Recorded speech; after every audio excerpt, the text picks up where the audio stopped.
સભાનું મહત્વ તેમજ યોગીજી મહારાજની રવિ સભા માટેની આજ્ઞા. એમ ઘણી વખત આ સમાજની અંદર વ્યક્તિને વિચાર આવે કે સમયનો બગાડ શા માટે કરવો. એક તો માન અઠવાડિયાની અંદર એક દિવસની રજા આવે, સંસાર વ્યવહારની અંદર કાર્ય કરતા હોય એટલે નાના મોટા કામ પણ પેન્ડિંગ પડેલા હોય, તેમજ એકબીજાને મળવા જવાની પણ કઈ અભિલાષા હોય. એ બધું પડ્યું મૂકીને આપણે છે રવિવારના દિવસે 2 કલાક માટે સત્સંગ સભામાં જઈએ છીએ. એ આપણને છે ને રવિવારની સભા છે ને કંટેવાળા જેવી છે, કંટાળવા જેવી નહીં હો. એટલા માટે કે 7 દિવસ સુધી તમે વ્યવહારની નાની મોટી પ્રવૃત્તિ કરો અને એની અંદર તમને માયાની ઝાળ લાગી ન જાય. આ અગ્નિની ઝાળ તો માણસને દેખાય છે, એમાં એ લાકડા સરખા સળગ્યા હોય ન સળગ્યા હોય, એમાંથી કાળો ધુમાડો નીકળતો હોય માણસને દેખાય છે. એટલે તપેલું સાવ ચોખ્ખું રહે ને એના માટે માટી થતેડવામાં આવે છે, દેખાય છે. એટલે આજે સખા સારા વિશ્વની અંદર તમે દરેક વ્યક્તિને પૂછો, કોઈના જીવનની અંદર માયાના કારણે કરીને કલંકરૂપી કાળાશ લાગે છે, એ કેટલાને દેખાતીએ છે. આ તો મોટા પુરુષની કરુણા કહેવાય કે આપણને અઠવાડિયે એક વખત આ પ્રકારે સત્સંગની અંદર જવા માટેની આજ્ઞા થઈ છે.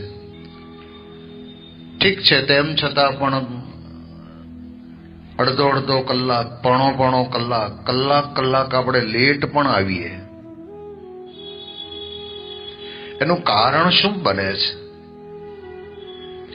આપણને સમજાયું નથી કે આ માયાની ઝાળ છે ને ભલભલાને પોતાના જીવનની અંદર એવી ઝપટમાં લે છે ને, એ ન ઘરનો ન ઘાટનો ન સંસારનો ન વ્યવહારનો, એના કારણે કરીને દુખી થઈ જાય છે.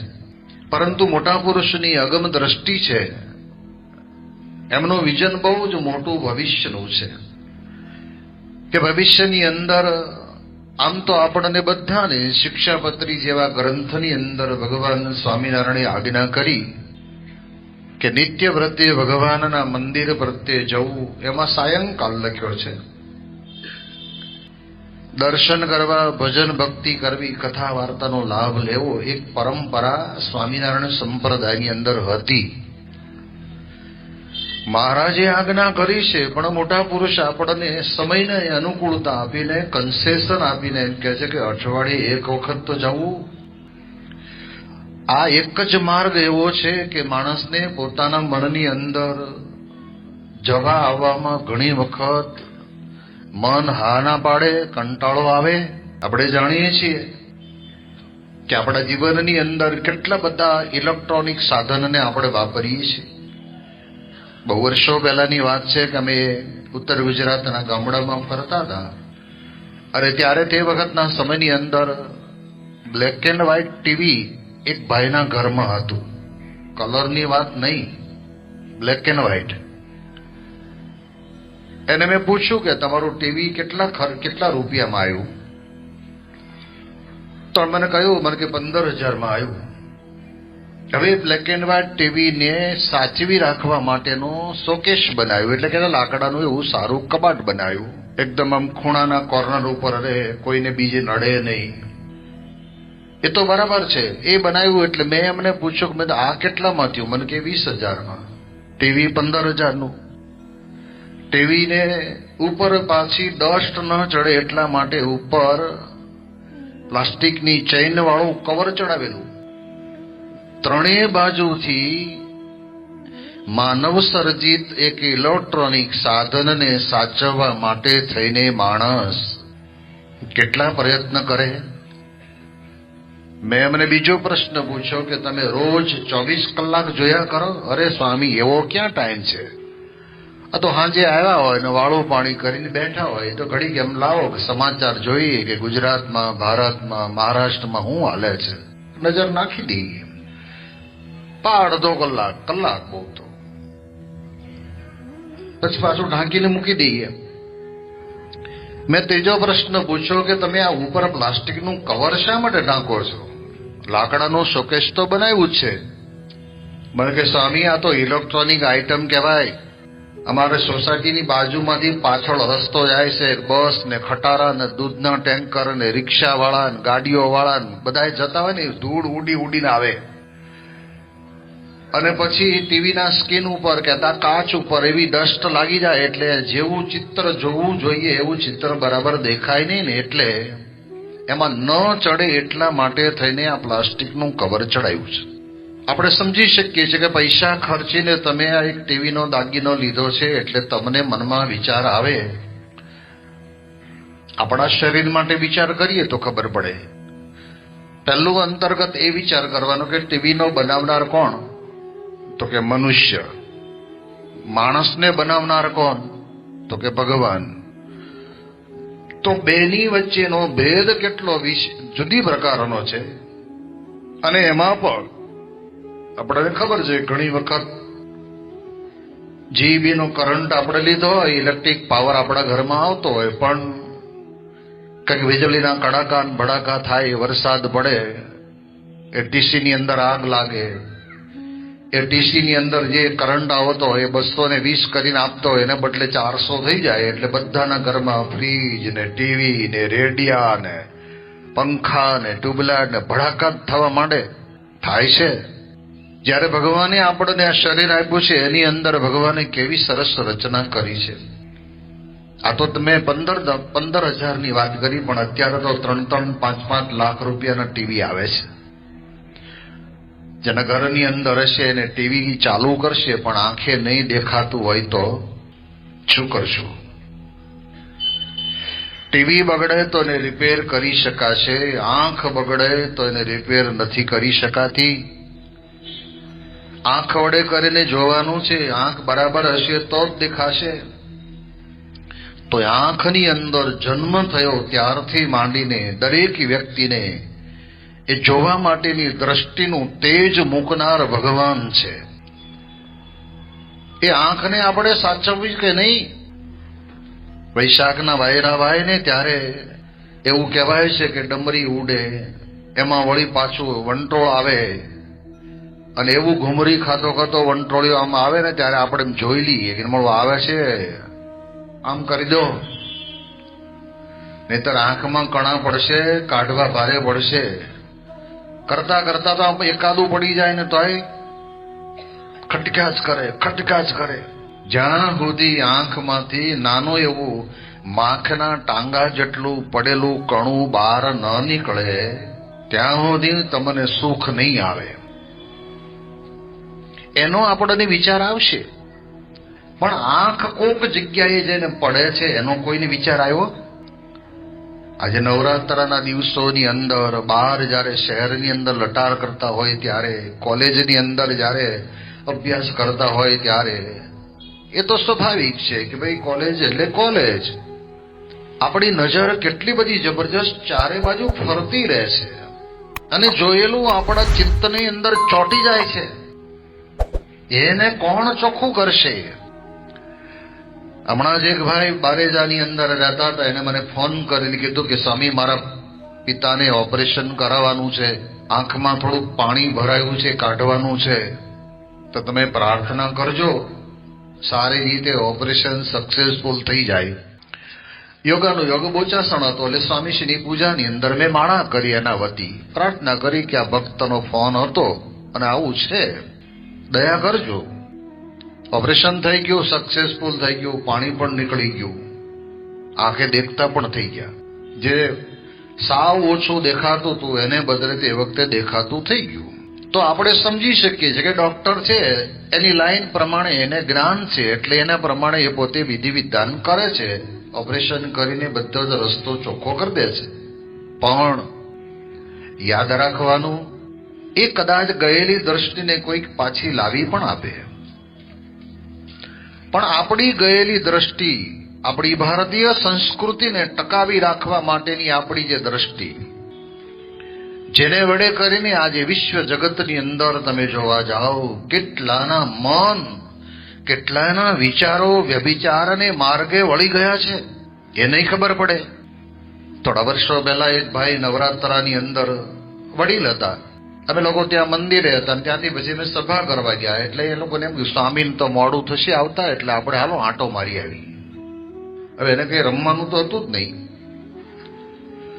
વાસ્તવિક આપણી પરંપરા ભારતીય સંસ્કૃતિની એવી છે કે 9 દિવસ માતાજીની ગરબી મૂકવામાં આવે, ભક્તિભાવ સબરપૂર્વક બધા જ આરતી કરે અને મર્યાદા પ્રમાણે ગરબીની અંદર એ જેને કહેવાય ને કે વિશિષ્ટ પ્રકારના જુદા જુદા પ્રોગ્રામ કરવામાં આવે. તો મહિલાઓ મહિલાના વિભાગની અંદર ગરબી લે, પુરુષો પુરુષોના વિભાગમાં ગરબી લે. એક પરંપરા હતી.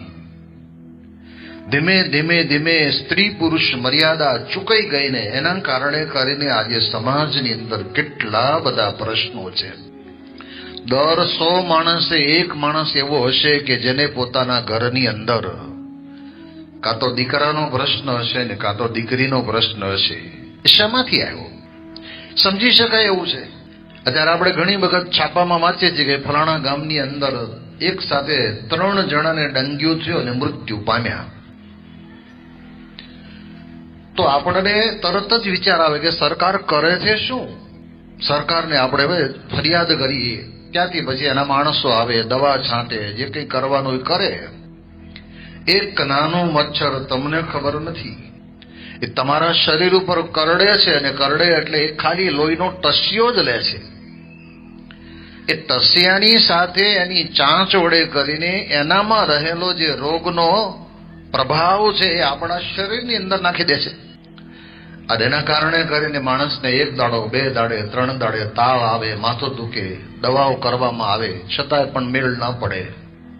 તો એનો આપણે પ્રયત્ન કરીએ, તરત ખબર પડે કે ભાઈ ધ્યાન રાખજો.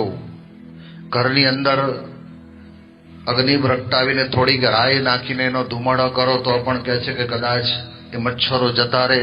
એવું એકાદું મચ્છર આવ્યું હોય, એક જ હોય, પણ જેને અડે ને એને કેટલી અસર કરે છે. થોડા વર્ષો પહેલા મને યાદ છે ત્યાં સુધી, કદાચ તમને યાદ હશે, આંખનો ચેપી રોગ શરૂ થયો હતો. એક જણાને થયો હશે પહેલા. એને જેની સામું જોયું એને તરત અસર કરી. હવે એવું તો નથી બન્યું કે 2 જણા એકદમ પોતાના મુખારબિંદમ સામ સામે અડાડી દીધા હોય, નાકે નાક ને આંખે આંખ ને આંખમાંથી આમ કરીને એને નાખ્યું હોય, એવું તો બન્યું જ નથી. જોયું ને ઓલાને આંખ આવી, એને બીજાને જોયું એને આવી, એને ત્રીજાને જોયું એને આવી, એને ચોથાને જોયું એને આવી. મેડિકલ સ્ટોરમાં દવા ખૂટી ગઈ. અને એ વખતના સમયની અંદર હવે આપણને વિચાર આવે, 1 જણાને આવી એમાંથી બીજામાં ગઈ તો એનામાં આનામાં રહેલી શક્તિ બીજામાં પ્રવેશ કેવી રીતે કરે છે અને કેટલી હશે? એમાંથી ઓછી નથી થતી, એ પાછી બીજામાં જાય તો એમાંય એટલી, ત્રીજામાં જાય તો એમાંય એટલી. ઘરની અંદર 4-4, 5-5 જણા રહેનારા આંખે ગોગલ્સ પહેરીને રહેતા હતા અને લોકો બીજાની સામે જોતા નહોતા. દેખાય? અને ત્યારે લોકો કહેતા કે અખિયા સે અખિયા મિલ ગઈ, એવો એક રોગ. શું એને તમે રહેવા દીધો? એનો પ્રયત્ન કર્યો કે નહીં? કઈ તરત જ બધા જ એકબીજાની સામે જ જોતા, ભાઈ તું વાત કર એનો વાંધો, આંખ બંધ કરીને મારી હામો જોવે એનો વાંધો નહીં, પણ તું આંખ બંધ રાખ તારી. હંકા તો આપણે જ બંધ કરી દઈએ. બોલો કે ના ના હું એકલો થોડોક લાભ લઉં, તને આપું, લે ને. મહાદાનેશ્વરીકરણ જેવો હશે. જો અસર થાય છે ખબર નથી પડતી, એમની બધી જ ચિંતા આપણે કરીએ છીએ. એના માટેનો રસ્તો આપણે પોતાના જીવનમાં ગોતીએ છીએ. તો એટલા માટે આપણને કહે છે શાસ્ત્રો કે જીવનની અંદર તપેલાને કાળાશ ના આવે તો કંટેવાળો કરો. આંખની અંદર કણું પડ્યું હોય તો થોડુંક આમાં મટમટાવો તો 2-5 મિનિટમાં એ કણો પાણીની સાથે નીકળે એમાં નીકળી જાય. પણ આ બધા કણા પડેલા નીકળે? જો તમે એ રાજકોટમાં એક ભાઈ મારી પાસે આવીને પોકે ને પોકે રડવા માંડ્યા કે સ્વામી, અમે ધીરે ધીરે હાથ માથા પર ફેરવો, બળે હાથ ફેરવો, પાણીનો ગ્લાસ આપ્યો, શાંતિ રાખો, જે કઈ હોય કયો બોલો. મારા ઘરની અંદર મારી દીકરી 21 વર્ષની થઈ. રોજ રાત્રે 1 વાગે, 2 વાગે, 2:30 વાગે, કઈ નક્કી નહીં ક્યારે આવે.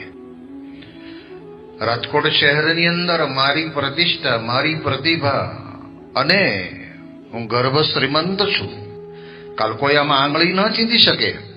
એને બદલે સમાજમાં વાત વહેતી થઈ કે છેટ ભાઈ તમારી દીકરી રાત્રે 2 વાગ્યા સુધી બહાર ફરે.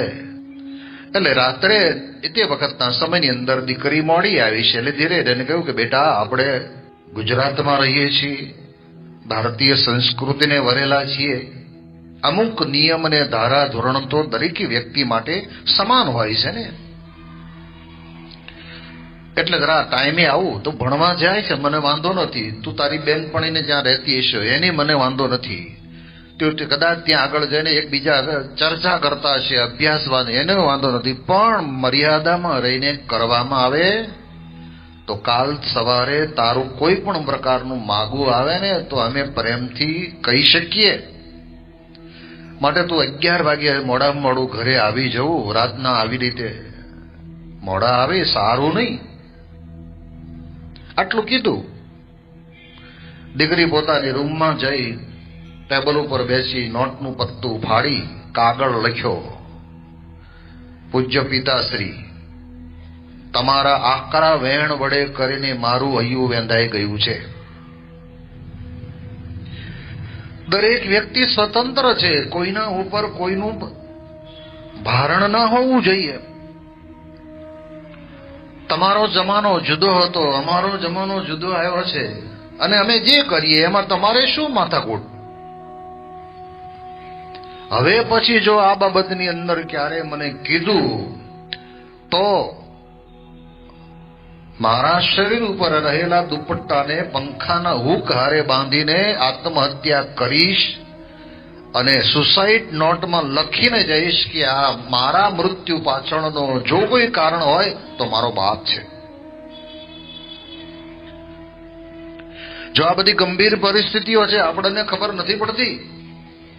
એટલે આપણા જીવનની અંદર આપણને સત્સંગ એક વાત એવી છે કે જીવનને પરિશુદ્ધ કરે છે, વિચારને પરિશુદ્ધ કરે છે, મનને શુદ્ધ કરે છે. તમારા જીન્સના કપડા હોય અને સારા વિડીયોકોનના કે પછી જેને કહેવાય સોની કંપનીના કપડા ધોવાના મશીનની અંદર તમે નાખો એરિયલ પાવડર નાખીને, તો ઓટોમેટિક અંદર પાણી આવી જાય, સાફ થઈ જાય, ધોવાઈ જાય, પાછું પાણી આવી જાય, પછી ધોવાઈ જાય, પાછું ડ્રાય થઈ જાય. એ પેન્ટની અંદર પડેલી જે ગંદકી છે એ તમારું મશીન કદાચ કાઢી નાખશે, પણ મનમાં પડેલી ગંદકીને કોણ કાઢશે? આજે બહુ ગર્ભિત પ્રશ્ન છે. રાજ્ય સરકાર અને ભારત સરકાર વ્યક્તિ માત્રના જીવન માટે બધા જ કરવા જેટલા પ્રયત્નો કરી ચૂકશે, એટલું મહત્વનું નથી. મહત્વની બાબત એ આવે છે કે આપણે કોણ છીએ અને આપણને શું શું અસર પડે છે, અને આપણે તરત સાવચેતી રાખીએ છીએ. 9મા ધોરણની અંદર તમે ભણતા હોય ત્યારે તમારા 95% આવ્યા. 10મામાં તમે પ્રવેશ કરો ને 3 માસની પરીક્ષા લેવાની અને 65% આવ્યા ત્યારે તમને એમ થાય કે ભાઈ આ તો ભણતર ઊંચું છે એટલે એવું રહેવાનું, બાકી હાલ્યા જ કરે એમ વિચારે. અને વિચારે તો 3 મહિનાની પરીક્ષામાં 65 આવ્યા તો પછી 12 મહિનાની પરીક્ષામાં કેટલા 35 આવીને ઉભા રહેશો? ખરેખર જેને ભણવાની ઈચ્છા છે એ વ્યક્તિ પોતાના જીવનમાં વિચાર કરશે. હમણાં જ 2 દિવસ પહેલાનો પ્રસંગ આપણે ત્યાં લોકચર્ચાની અંદર આપણે જાણીએ છીએ. રાજસ્થાનનો જયપુરનો એક યુવાન 21 વર્ષે જજ બન્યો. એનું કારણ શું? એને પોતે પોતાની જીવન ગાથાની અંદર એને પૂછવામાં આવ્યું ત્યારે કીધું કે મેં મારી ફેસબુકની કોઈ પણ એકાઉન્ટ મેં બનાવ્યું નથી, હું સોશિયલ મીડિયાની અંદર ક્યાંય ઊંડો ઉતરેલો નહોતો, મારે નક્કી જ કર્યું હતું કે મારે આ કરવું છે. 8-8 કલાક ને 10-10 કલાક સુધી એની પાછળ મહેનત કરી. જો યાદ રાખજો, તમે મહેનત કરશો પણ જેના દ્વારા તમારી મહેનત નિષ્ફળ નીવડે એવા દરવાજા બંધ કરવા પડશે, નહીં તો બધું નકામું છે. એટલે એટલા માટે યોગીજી મહારાજે પોતે આપણને આજ્ઞા કરી કે રવિવારને દિવસે 25,000 રૂપિયાનો નફો મળતો હોય તો જતો કરીને પણ સત્સંગ સભામાં જવું. પૂજ્ય ડોક્ટર સ્વામી આપણા સંસ્થાના સદગુરુ સંત છે, ઘણી વખત વાત કરે છે કે તમે કેટલા લાખ રૂપિયા કમાઓ ત્યારે એનો 25,000 રૂપિયાનો નફો મળે. કે જેટલી આવક એટલો નફો એમ ના ગણાય. કાઉન્ટર તમારું 50,000 નું થયું, એનો અર્થ એમ સમજી લેવાનો કે 50,000 નો નફો 1% બેસતું હોય તો એમાં ક્યાં જઈને ઉભું રહે? તો એ તો કદાચ માનો કે કદાચ એક ટાઈમ આપણને જમવામાં તકલીફ પડશે, કદાચ એક જ ટાઈમ જમશું ને સાંજે જમશું નહીં, તો આપણને બહુ લાંબી બીમારી નહીં આવે.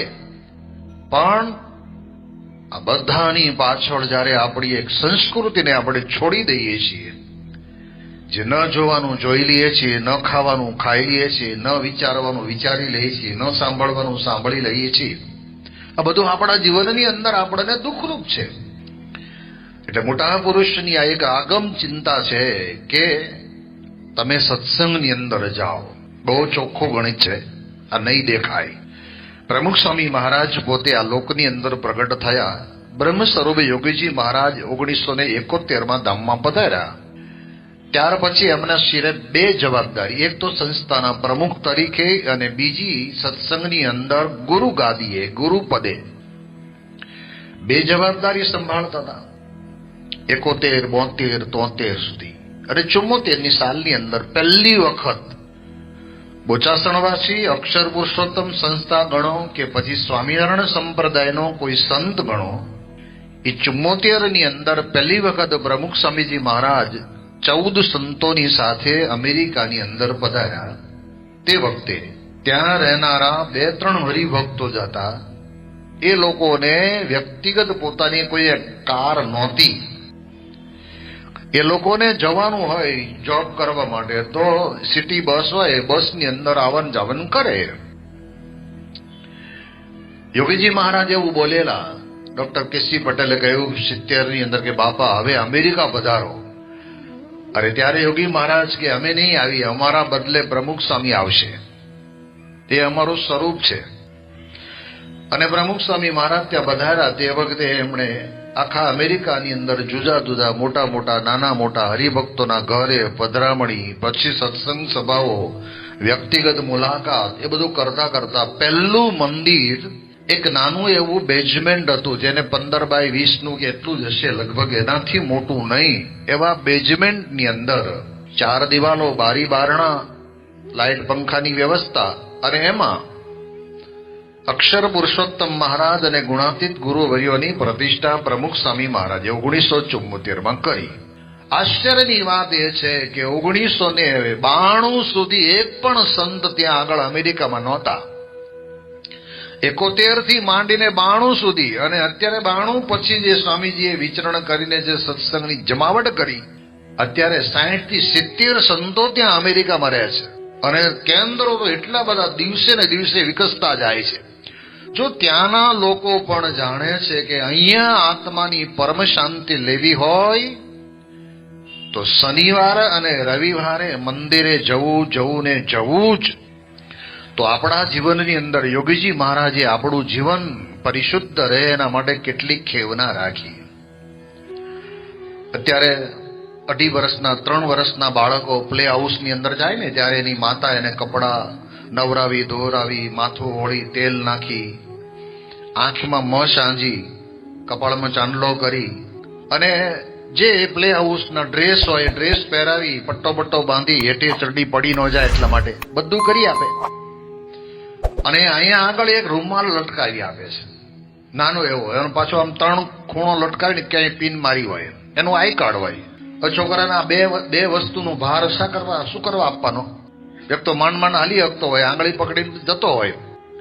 મહત્વનો મુદ્દો છે. શરીર છે ભાઈ, ગમે ત્યારે શરદી થાય, ગમે ત્યાંથી નાકમાંથી લીટ આવે, પાણી પડે, છોકરાના મોઢા ઉપર નાકમાંથી પડતી લીટને લૂછવા માટે એની મમ્મી અહીં રૂમાલ બાંધે છે કે શોભામાં અભિવૃદ્ધિ કરવા નહીં, કે આવું ટીંગાડો તો અમારો છોકરો બહુ રૂપાળો લાગે ને એના નંબર પહેલો આવે, એવું હોય. કચરો બહાર નીકળે છે ને એને સાફ કરવા માટે છે હો ભાઈ. અને આઈ કાર્ડ એટલા માટે ટીંગાડે છે કે માનો કે કદાચ છૂટો થયો, કદાચ એકલાને કંટાળો આવ્યો, નીકળી ગયો ને ઘરે આવા રસ્તામાં કોક જોવે રડવાનું ચાલુ કરે એટલે બાળકને જોઈને ભાઈ આ કોનો છે નંબર લખેલો હોય ભાઈ તમારું છોકરું અહીં રડે છે એ પાટીએ બેઠું બેઠું આવો લઈ જાઓ. એ ખોટું નથી. એમ મને અને તમને પોતાને અંતરમાં એવું હોવું જોઈએ કે મારો આ સત્સંગ રવિ સભા મારો રૂમાલ છે.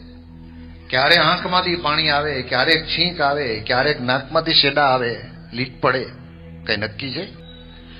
એને લૂછવા માટેની આપણી આ સત્સંગ સભા છે, એના માટે આ સત્સંગ છે. કોઈ પ્રમુખ સ્વામી મહારાજને એવું નથી કહેવરાવી દેવું કે 15,000 થી વધારે બાળ મંડળો સત્સંગ મંડળો ચાલે છે. દરેકનું ભલું થાય એના માટેનો જ એમનો વિચાર અને અભિગમ છે. અરે એટલે જ આવો જબરજસ્ત આયોજન થયા છે.